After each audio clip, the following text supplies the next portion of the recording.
요제로 드릴지니라. 아멘.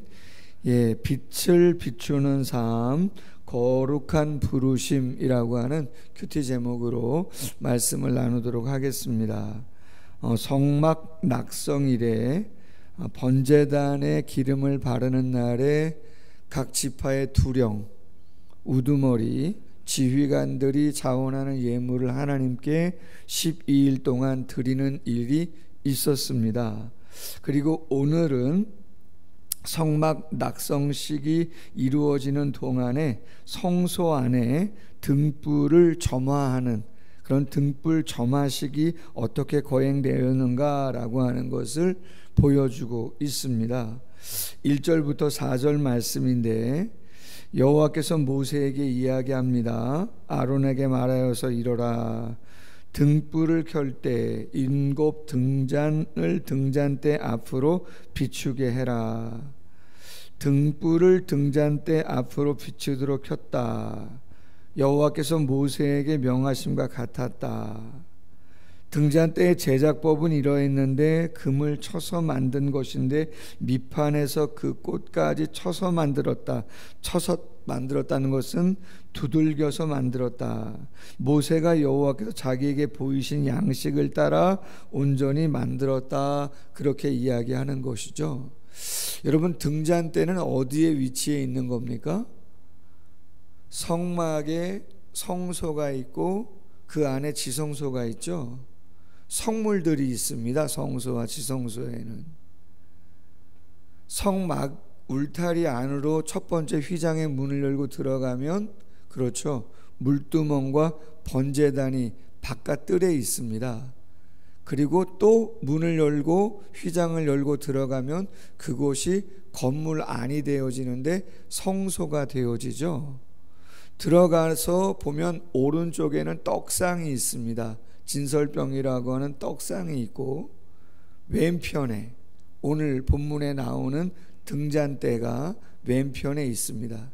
그리고 앞쪽에 중앙에 향단, 분향단이 있는 거죠. 향을 피우는.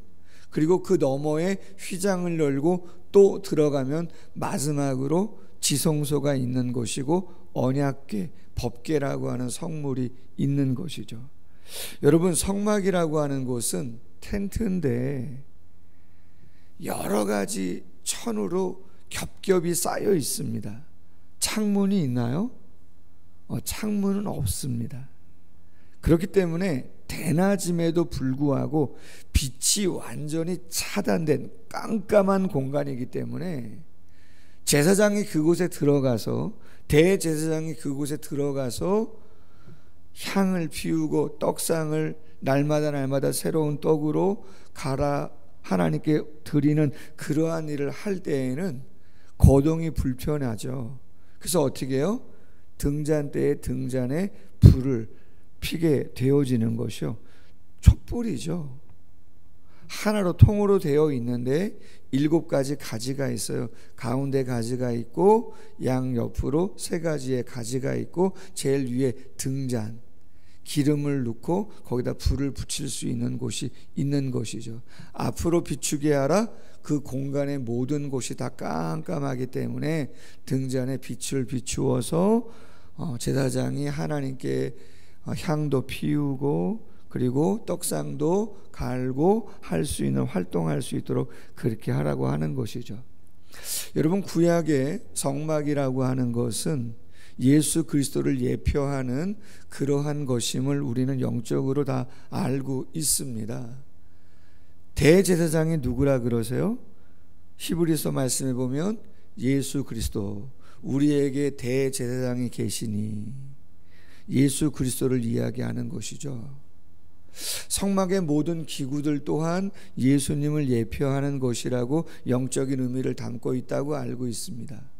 예수님이 당신을 누구라고 말씀하셨는가? 요한복음 6장에 보면 나는 생명의 떡이다. 오병이어의 기적을 일으키고 나셔서 예수님께서 6장에서 뭐라고 말씀하시냐면 나는 생명의 떡이다, 그렇게 말씀하셨죠. 진설병, 나는 생명의 떡이다. 요한복음 1장에 참빛, 세상이 어두운데 찬 빛이 와서 사람들에게 비추었더니 그것이 사람들의 생명이 되었다고 이야기하고 있습니다. 요한복음 1장 말씀에 그 찬빛, 생명의 빛이 누구세요? 예수 그리스도시요. 말씀에 이렇게 되어 있습니다. 요한복음 1장 4절 이하 그 안에 생명이 있었으니 이 생명은 사람들의 빛이라 빛이 어두움에 빛이 돼 어두움이 깨닫지 못하더라. 9절 이하의 말씀에 참빛 곧 세상에 와서 각 사람에게 비추는 빛이 있었나니 그가 세상에 계셨으며 세상은 그로 말미암아 지은 바 되었으되 세상이 그를 알지 못하였고 자기 땅에 오매 자기 백성이 영접하지 아니하였으나 영접하는 자 곧 그 이름을 믿는 자들에게는 하나님의 자녀가 되는 권세를 주셨으니 아멘. 예수님이 참빛이고 생명의 빛이시다 이야기하는 것이죠. 그렇다면 여러분, 그 예수님을 통해서 생명의 빛, 생명의 떡, 새 생명을 얻은 우리가 교회인 것이고, 그런 교회와 성도들의 사명은 뭐예요? 동일합니다. 어두움을 비추는 것이죠. 아멘. 어두움을 비추는 삶을 살아가는 거예요. 여러분, 우리는 어두움이에요. 우리가 빛이 아닙니다. 양심이 있지만 그 양심마저 죄송하지만 화인 맞았다고 그렇게 되어 있습니다. 오직 우리가 온전한 삶을 사는 것은 하나님의 말씀을 따라 순종할 때 빛을 비출 수 있는 것이에요. 우리 안엔 끊임없는 이기심이 있는 것이고 끊임없는 교만이 있는 것이에요.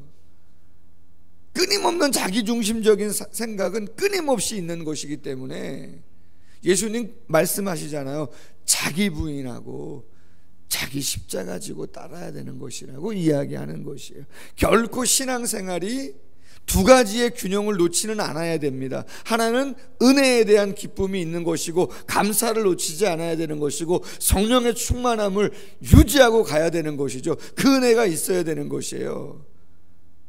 먼저 필요한 것이죠. 그 충만함이 있어야 되는 것이죠. 그리고 나서 그렇죠, 비춰야죠. 어두움을 비춰야죠. 약함을 감당해야 되는 것이죠. 이 두 가지가 같이 균형을 이루면서 나아가야 정말 교회의 사명을 잘 감당하는 것이고 성도의 사명을 잘 감당하는 것이다. 충만함을 잃어버렸다, 은혜에 대한 감사를 잃어버렸다, 사역 감당하기 어렵습니다. 저부터도 마찬가지입니다. 공급받지 않는데 어떻게 바르게 사역을 감당할 수가 있겠습니까? 당연히 은혜를 공급받아야 되고 긍휼히 여김을 받아야 되고 그 받은 은혜를 가지고 그렇죠, 사역들을 감당하며 가는 것이죠. 예수님 말씀합니다. 마태복음 5장에 너희는 세상의 빛이라. 산 위에 있는 동네가 숨겨지지 못할 것이요 사람이 등불을 켜서 말 아래 두지 아니하고 등경 위에 두나니 이러므로 집안 모든 사람에게 비추니라. 이같이 너희 빛을 사람 앞에 비치게 하여 그들로 너희 착한 행실을 보고 하늘에 계신 너희 아버지께 영광을 돌리게 하라. 세상은 하나님 모릅니다. 세상이 어떻게 하나님을 압니까? 세상은 누구 보고 하나님 아는 거예요? 성도들 보고 하나님 아는 거예요. 저분이 교회 다닌다고 하는데 교회 다니는 분들은 뭐가 다른 게 있는가? 말투가 뭐가 다른가? 표정이 뭐가 다른가? 결정하는 게 뭐가 다른가? 저분이 목사라고 하는데 저분이 장로님이시라는데 저분이 권사님이시라는데 도대체 뭐가 다른 건가?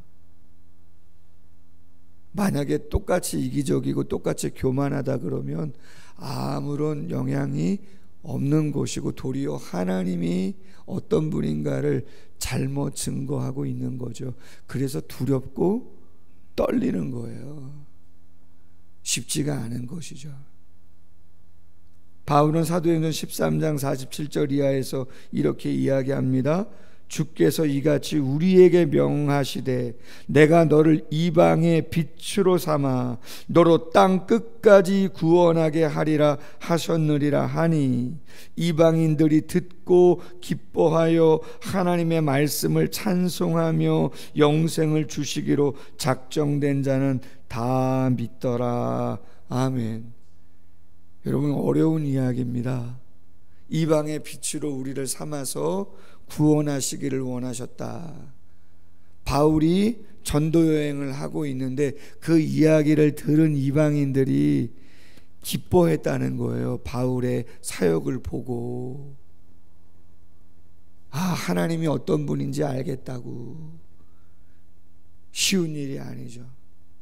여러분, 뒤에 묵상 에세이에 보면 스위스의 라브리라고 하는 공동체가 있는데 그 라브리 공동체 공동 설립자인 이디스 셰퍼라고 하는 프란시스 셰퍼의 아내가 이런 이야기를 합니다. 중간 정도에 하나님의 살아계심을 증명하는 박물관, 우리 삶을 그렇게 만들자.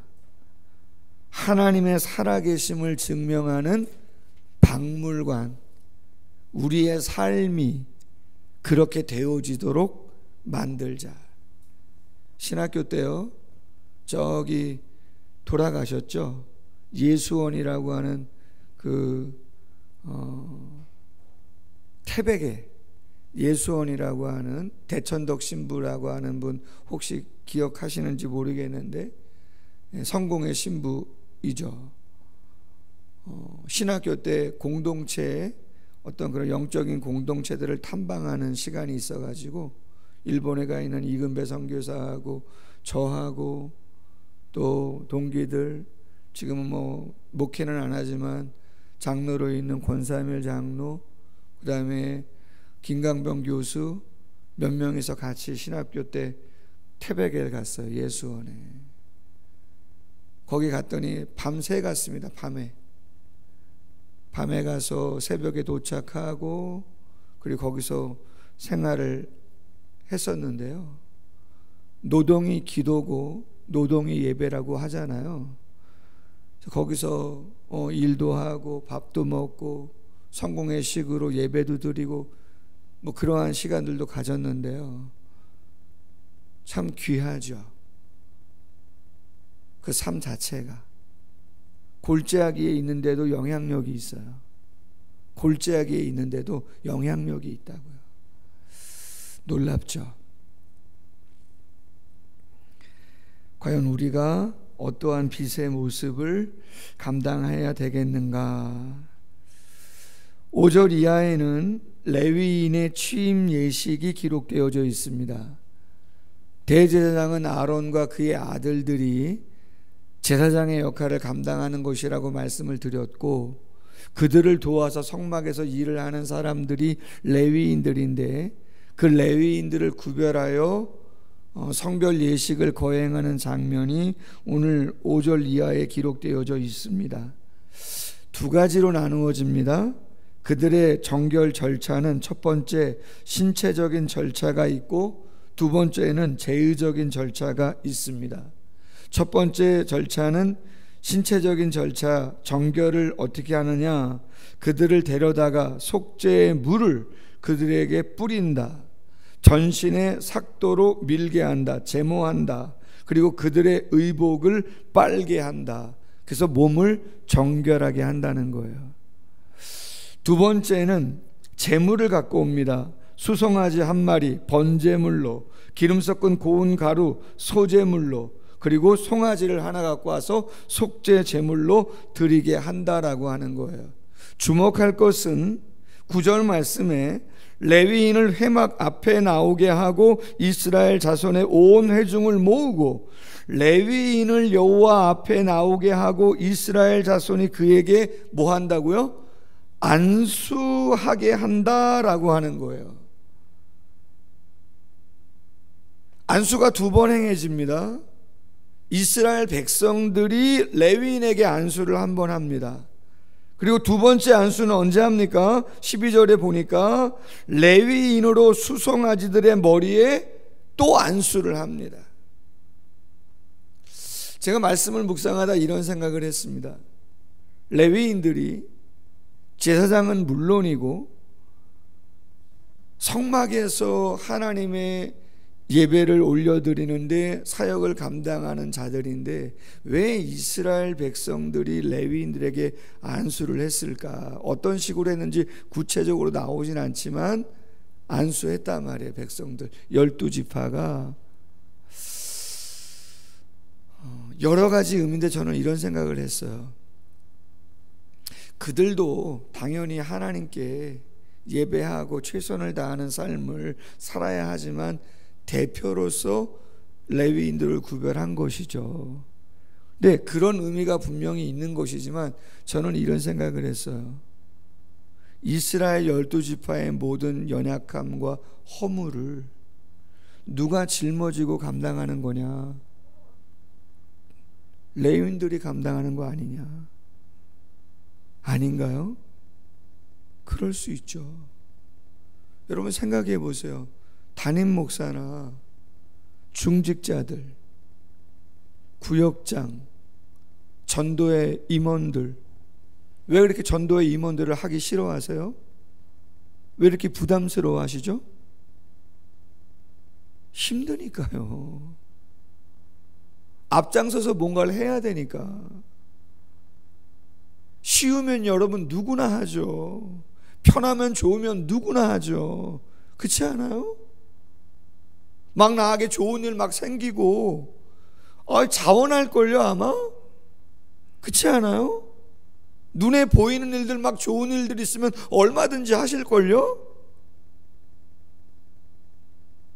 아니에요. 전화할 때 많고요. 챙겨야 될 거 많고요. 칭찬은 많이 들으시나요? 인도를 왜 그렇게 하냐고, 왜 그 일을 그렇게 결정하냐고, 회의에 참석도 안 하고, 이야기는 왜 이렇게 많은지 아닙니까? 힘들거든요. 근데 그 일을 누가 하는 거예요? 레위인들이 하시잖아요. 저는 그런 생각을 합니다. 각오하고 해야 되는 것이구나. 각오하고 해야 되는 것이구나. 그런 일들은 당연한 거구나. 안수하라 하셨으니, 나도 내 죄가 있으니 그 모든 무거운 짐을 감당하기 어려우니 나 또한 누구에게요? 재물에게. 사역하면서 부족하니, 사역하면서 연약하니 그거를 재물에게 안수하는 거죠. 정작은 누가 죽어야 되는 건데요?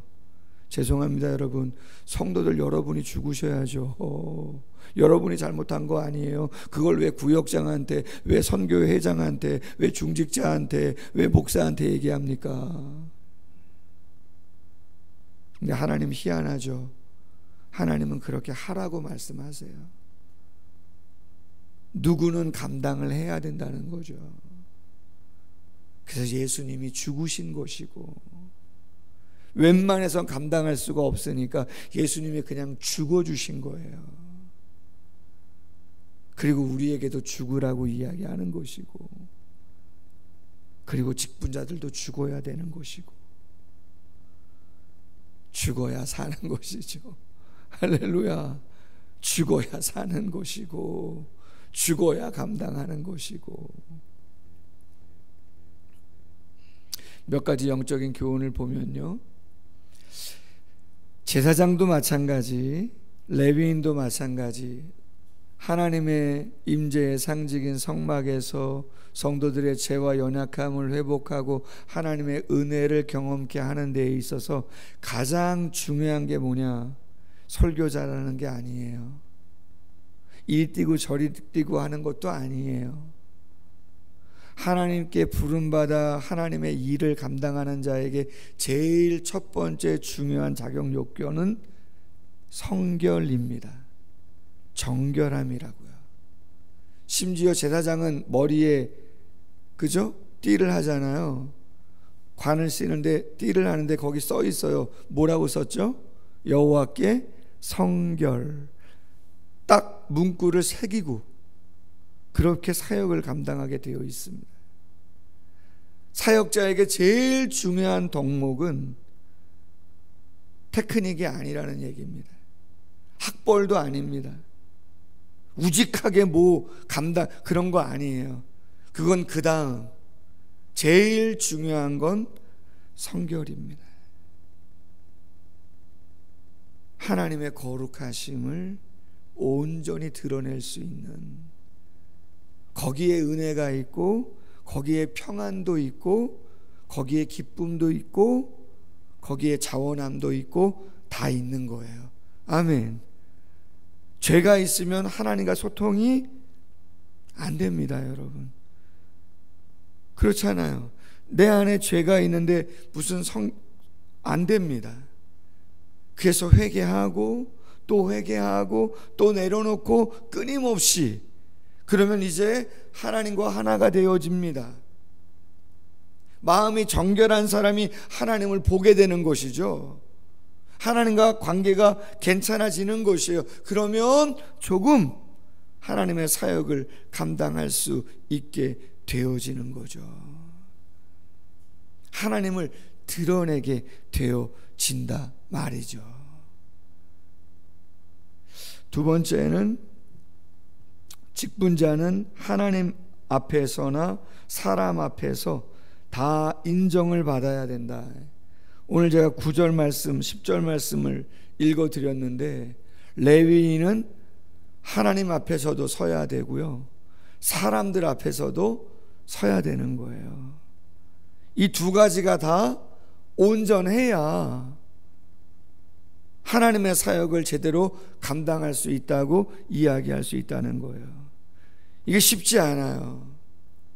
여러분, 목회하는 스타일도 가만히 보시면 목사님들이 다 다른데, 분명한 것은 하나님의 말씀을 온전히 받았으면 그 말씀을 그대로 잘 전하는 것도 중요합니다. 쉬운 일이 아닙니다. 왜? 성도들이 그것을 쉽게 여기지 않을 수 있기 때문에. 오늘 등잔대를 만드는 거, 그 양식을 다 하나님이 누구에게 줬죠? 모세에게 줬잖아요. 모세가 누구한테 말합니까? 아론에게 말합니다. 또 아론은 부사렐과 오홀리압에게 말할 것이고, 그 부사렐과 오홀리압을 또 수종들은 다른 사람들에게 말해가지고 그거를 그대로 만들게 하는데, 여러분 그게 쉬워요? 생각이 많습니다. 어찌 보면 모세는 건축의 전공자도 아니에요. 설계해 본 적도 없어요, 그 사람은. 근데 하나님께 받은 거예요. 그래서 이야기하는 거예요. 근데 그것을 그대로 받았는데 그대로 만들어가는 과정이 쉽지 않다고요. 고아 자손은 왜 맵니까? 무라리하고 게르솜은 마차를 갖고 운반하잖아요. 근데 왜 고아 자손은 매냐고요? 누가 시킨 거예요? 하나님이 시켰거든요. 그 광야길을, 그 무거운 법궤를 왜 고리에 깨가지고, 하나님이 시킨 건데 모세가 시킨 게 아니잖아요. 그럼 고아 자손들은 얘기하겠죠. 왜 그거 매가지고 다니게 하냐? 무라리 자손하고 게르솜은 저렇게 마차에 짐을 실어가지고 쉽게 다니는데. 이 얘기 저 얘기가 많겠죠. 하나님 앞에서 온전하게 감당하는 거, 성도들 함께 마음을 모두어서 그 말씀을 따라가는 거, 여러분 보통 어려운 일이 아닙니다. 그래서 레위인들은 하나님 앞에서 감당하는 것이고 사람들 앞에서 감당하는 거기 때문에 어려워요. 그 마음 추스리고 가는 게. 아멘. 그러나 다 맞아야 된다, 그런 얘기죠. 사도행전 6장 3절에 형제들아, 너희 가운데서 성령과 지혜가 충만하여 칭찬받는 사람 7을 택하라. 우리가 이 일을 그들에게 맡기겠다. 성령과 지혜가 충만할 뿐만 아니라 또 뭐 하는 사람이요? 칭찬받는 사람. 칭찬은 누구한테 받아요? 성도들에게 받는 거죠. 성령과 지혜가 충만할 뿐만 아니라 칭찬받는 사람들, 그 사람들을 일곱 집사로 세워라, 그렇게 이야기하죠. 뿐만 아니라 디모데전서 3장 10절은 말합니다. 이에 이 사람들을 먼저 시험하여 보고 그 후에 책망할 것이 없으면 집사의 직분을 맡게 해라. 함부로 세우는 거 아니다. 시험해봐라. 시험을 어떻게 합니까? 시험거리를 막 줍니까? 아닙니다. 일을 맡겨보는 거죠. 작은 일부터 쉽지 않은 일들, 시간 내야 하고 몸 써야 하고 머리 써야 하고 감정 소비되는 일들을 교회에서 해보는 거죠. 여러분, 교회에서 주의 사역을 감당한다고 직접적으로 뭔가 금전적인 도움이 막 생기나요? 그런 거 아니잖아요. 돈을 외래 쓰죠. 예진자매인가? 주일학교 학생들이 왔잖아요. 지난 주일날 도서관에도 오고 레고도 하고 축구도 하고. 근데 주일날 왔다는 거예요. 과자 한 봉지 들고. 너무 착해가지고 야, 3번 연속 오면 야, 여기 사담 손만두 가서 만두하고 탕수육 사줄게. 할렐루야. 그리고 플러스 알파가 있어. 친구 데려오면 또 다른 것도 해줄게. 외래 돈을 씁니다. 아멘. 여러분, 주의 사역하는데 돈이 들어가죠. 물론 하나님이 우리의 생명을 주관하시고 우리의 삶에 은혜와 은총을 주시는 건 분명하지만 직접적으로 주의 사역을 하면서 그럼요, 베풀게 되어 있는 것이죠. 마음을 쓰게 되어 있는 것이죠. 시험거리, 그게 왜 시험거리인가를 생각해 보십시오. 내 생각 먼저 하다 보니 시험거리가 되는 것이고, 내가 아직 해결하지 못한 것들이 있다 보니 시험거리가 되는 것이죠. 내가 죽는데 시험거리, 그냥 거리도 아닌 것이죠. 마지막 한 가지는 교회의 봉사자는 사람의 일꾼이 아니고 하나님께 바쳐진 일꾼이다라고 하는 거예요. 고린도서 4장 1절 말씀에 사람이 마땅히 우리를 그리스도의 일꾼이요 하나님의 비밀을 맡은 자로 여길지어다. 그리고 맡은 자들에게 구할 것은 충성이니라. 데살로니가전서 5장 12절이야 형제들아 우리가 너희에게 구하노니 너희 가운데서 수고하고 주 안에서 너희를 다스리며 권한한 자들을 너희가 알고 그들의 역사로 말미암아 사랑 안에서 가장 귀히 여기며 너희끼리 화목하라. 아멘. 개개인은 하나님 앞에서 그리고 성도들을 돌보면서 감당하는 것이지만 성도들은 부름받아 구별된 사람들을, 그렇죠, 누구의 종으로? 하나님의 종으로 알고 귀하게 여기고 존중하고 사랑하고 너희끼리 화목하면서 함께 그 사역을 잘 감당해 나아가라 이야기하는 것이죠. 우리는 세상의 빛이다. 세상은 어두움이다. 그 사명 감당해야 된다. 성막에서 사역을 감당하는 사람들 첫 번째 제일 중요한 건 테크닉이 아니고 뭐라고요? 성결이다. 성결하지 아니하면 하나님을 드러내기 어렵다.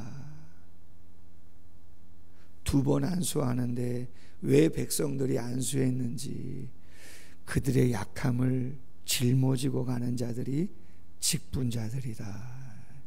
결코 쉽지 않습니다, 여러분. 각오하고 가셔야 되는 거죠. 그들은 하나님의 사역자다. 귀하게 여기시고 존중하고 함께 감당할 수 있는 모두가 되기를 주님의 이름으로 소원합니다. 기도하겠습니다. 말씀을 하나하나 묵상할 때마다 가볍게 여길 만한 말씀이 없습니다. 하나님의 제사장 나라로 부르시고 거룩한 백성으로 부르시고 하나님의 군대로 부르시고 그 사역을 감당하려고 준비하고 나아가는 가운데 있는 이스라엘 백성들,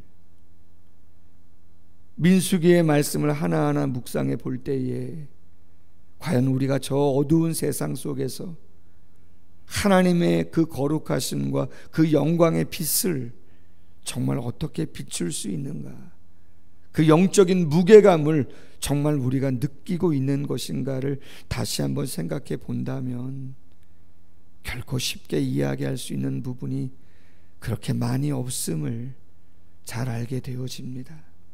물론 기쁨과 감사와 은혜와 보호와 인도와 능력을 하나님의 역사로 경험되어지는 건 분명하지만 하나님 그것으로 끝나지 않는 것이 신자의 삶인 것임을 다시 한번 묵상하게 하시고 하나님 앞에 온전히 설 수 있는 우리 모두가 되어서 이 어두운 때에, 이 마지막 시대에 하나님의 거룩한 영광을, 또 구원의 놀라운 은혜를 많은 사람들에게 바르게 증거하기에 부족함이 없는 우리 모두가 될 수 있도록 함께하여 주시옵소서.